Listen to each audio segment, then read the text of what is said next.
Alright, so now that you guys have this understanding of position, velocity, and acceleration graphs, let's go through and just maybe clarify a few things or summarize a few things. Okay, first, I want to talk about a position graph. Okay, position time graphs just show us instantaneous position. Okay, instantaneous position. So what do I mean by that? I mean at every instant in time, we know exactly where the object is. We can look at the graph and we can get that information, right? Over here we have position, down here we have time, and if I just sketch in a curve here, okay, we know right here at this time, it was right here at this position. A few seconds later, it hasn't moved. It's still at this position.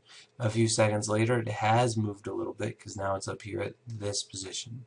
A few seconds later again, now it's up here at this position. A few seconds later again, it's up here at this position. So we know where it's at every point in time. But we can get some other information from this. The slope is equal to the average velocity. Okay? Not necessarily instantaneous velocity because the slope is over 2 points. And if you want to know an instantaneous velocity, you need the slope of the tangent line. Okay? So instantaneous velocity is given by the slope of the tangent line. And we'll maybe come back to that. Okay, if we jump over to a velocity time graph, it's very, very similar, but it shows us slightly different information. Okay, on a velocity time graph, so I'll label this V, T. Instead of getting instantaneous position, I get instantaneous velocity. Instantaneous velocity. Okay, and so this shows us not where the object is, but it shows us speed and direction. Okay, and if I were to take this position time graph and try to create its velocity time graph, just a rough sketch, for the first few seconds here, I know I have zero velocity because for the first few seconds up here, the object wasn't moving. Then for this next time interval, I'm going to dash in this blue line up here, I see that the object started to get faster. Okay, and so my slope, my velocity needs to get higher. And then for the last few seconds, it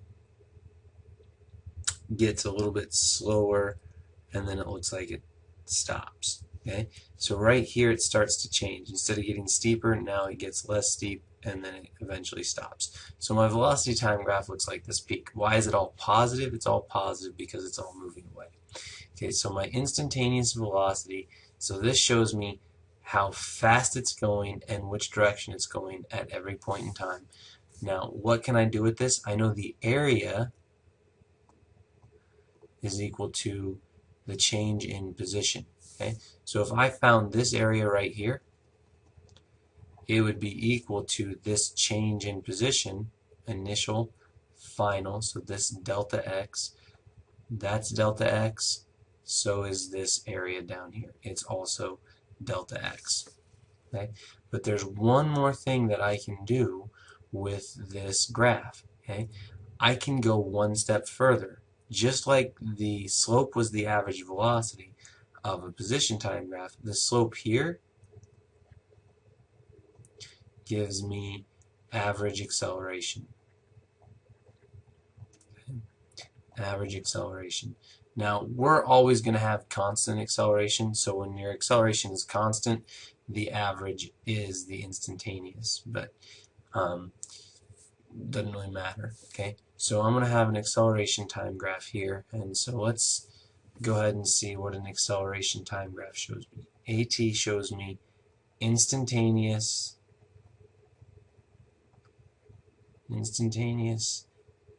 acceleration.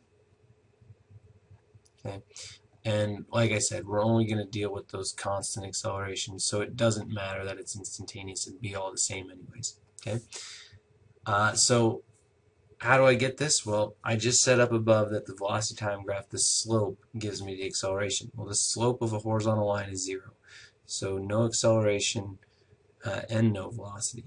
Right here, this has got a positive constant slope, so my acceleration is positive and constant. and then it switches and it becomes negative and constant. Okay, so it's exactly like going from a position time graph to a velocity time graph. Now I'm going from a velocity time graph to an acceleration time graph. And so really, what can I say about this? I can say the area under this curve, the area is equal to not the change in position, but rather the change in velocity, right? If I were to find this area right here, this would be delta V, which would be equal to the delta V over this time interval.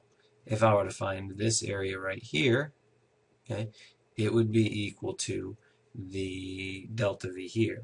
Now you'll notice this delta V is positive because it increased. This delta V is negative because it decreased. Well, this area is positive, it's above the axis. This area is negative, it's below the axis.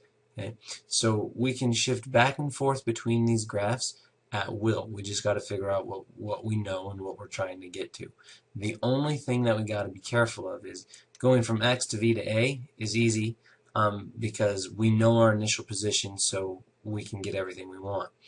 Okay, going from A to V to X is a little bit trickier. If I want to go this way, I have to know we need VI. Okay, if we don't know it, we can't really put the graph. We could put the graph anywhere. We wouldn't know exactly where to put it. And when we go from a velocity time graph to a position time graph, we need to know the initial position. Okay, otherwise it could be anywhere. We don't know it for certain. Okay, but those are your three graphs. Those are what they show, and that's how we convert back and forth between them.